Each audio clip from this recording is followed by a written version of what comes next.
Namo Sanghyang Adi Budaya, Namo Budaya. Bapak Ibu, sahabat dalam Dhamma, kita sering mengucapkan Sabe Sata Bhavantu Sukhitata atau semoga semua makhluk bahagia.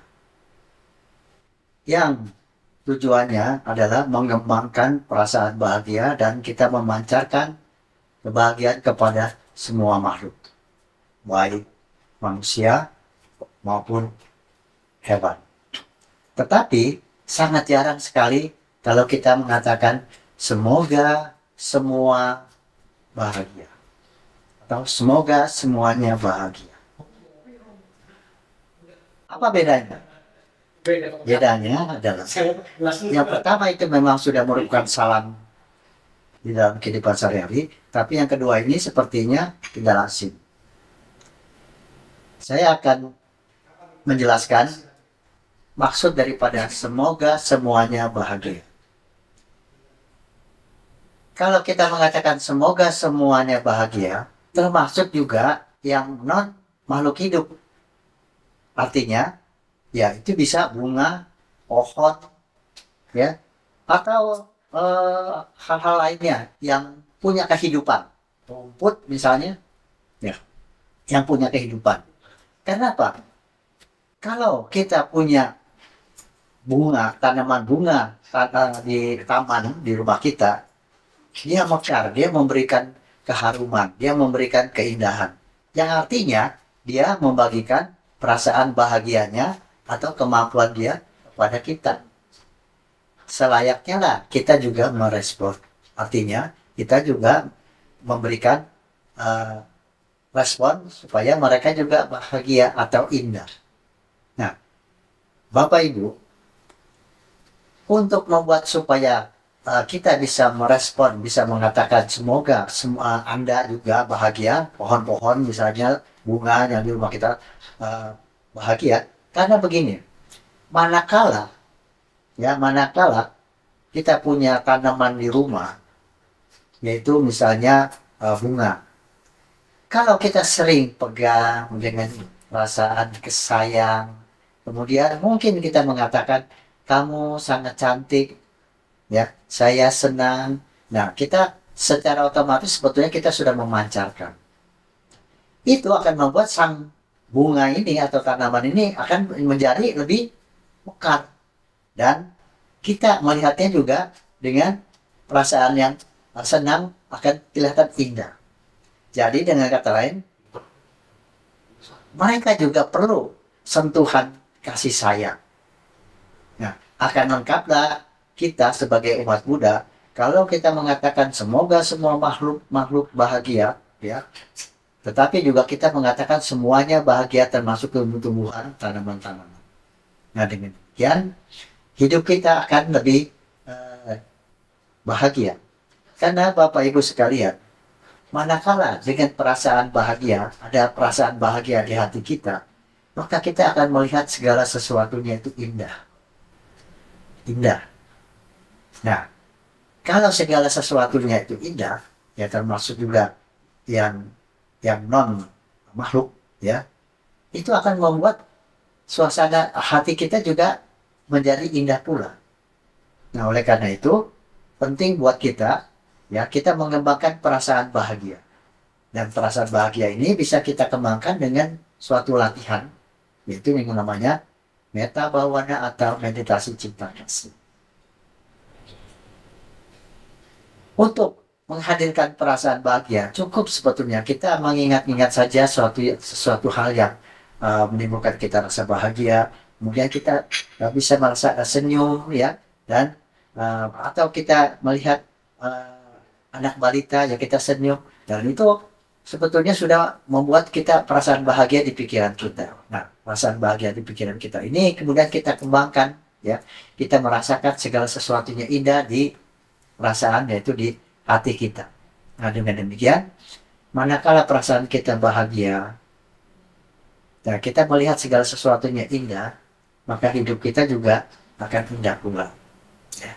Nah, itulah pentingnya Bapak Ibu, kita pergi ke wihara, ya kemudian kita mendengar pencerahan-pencerahan, kemudian kita juga dibimbing dalam meditasi, ya, dan kita pulang dengan perasaan bahagia dan kita tebarkan perasaan bahagia ini untuk di rumah.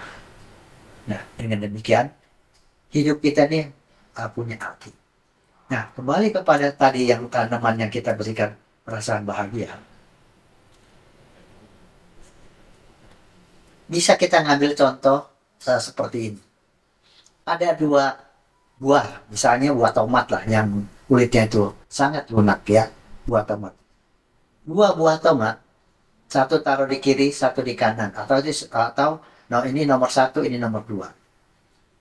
Tiap hari, misalnya kita datangi pada tomat yang nomor satu, kita elus-elus tomatnya, kemudian kita katakan, tomat kamu sangat indah, kamu sangat bermanfaat untuk kita semua, kamu semoga kamu tetap awet, tetap kamu segar.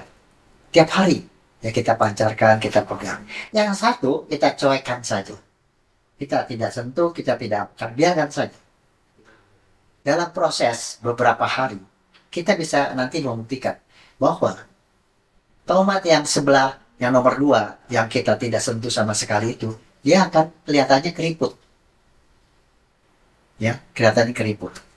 Tetapi tomat yang satu ini yang kita berikan, kita puji, kita berikan pancaran kasih sayang, kita elus, dia akan terlihat segar. Jadi dengan kata lain, sang tomat ini juga merespon apa yang kita berikan. Nah, dengan kata lain, kok bisa terjadi demikian? Penjelasannya adalah sebagai berikut. Bahwa zat cair atau benda cair itu bisa diberikan informasi sehingga nanti molekul-molekul kristalnya akan berubah menjadi indah sesuai dengan yang kita program. Misalnya kita program dengan perasaan kasih sayang, maka molekul kristalnya akan indah. Dan ini selain bisa menerima informasi menjadi indah, sang air sendiri juga akan menerima informasi apa yang kita program, misalnya untuk kesembuhan, ya, sehingga zat cair ini, misalnya ini dalam botol ya, akan bermuatan gaya-gaya cinta kasih yang membuat penyembuhan. Nah, karena itu maka bisa digunakan juga sebagai tambahan pengobatan, ya. Jadi dengan kata lain, zat cair bisa menerima informasi. Nah, kembali kepada tomat tersebut. Tomat itu di dalamnya kan zat cair. Nah, dengan demikian, si tomat ini bisa menerima informasi yang kita berikan. Ya, kita berikan, dan apa yang terjadi? Nah, dia merespon dan membuat tomat ini menjadi segar. Ya. Nah, kalau misalnya tomat itu bisa kita program menjadi segar, menjadi cantik, bagaimana dengan tubuh kita ini kalau kita pancarkan perasaan bahagia atau gaya-gaya cinta kasih ke dalam diri kita? Akan terjadi sama. Karena tubuh kita terdiri dari zat cair. Dan zat cair ini bisa menerima informasi. Jadi kalau dikatakan semoga, atau aku bahagia, atau aku sehat, atau aku gembira, maka akan terjadilah hal yang kita program tersebut. Karena apa? Molekul-molekul zat cair di dalam tubuh kita merespon. Kalau kita mengatakan sehat, ya jadi sehat. Kita mengatakan bahagia, menjadi bahagia. Nah, oleh karena itu, Bapak Ibu sekalian, sahabat dalam Dhamma, jangan sekali-sekali kita mengatakan pada diri kita kata-kata yang negatif.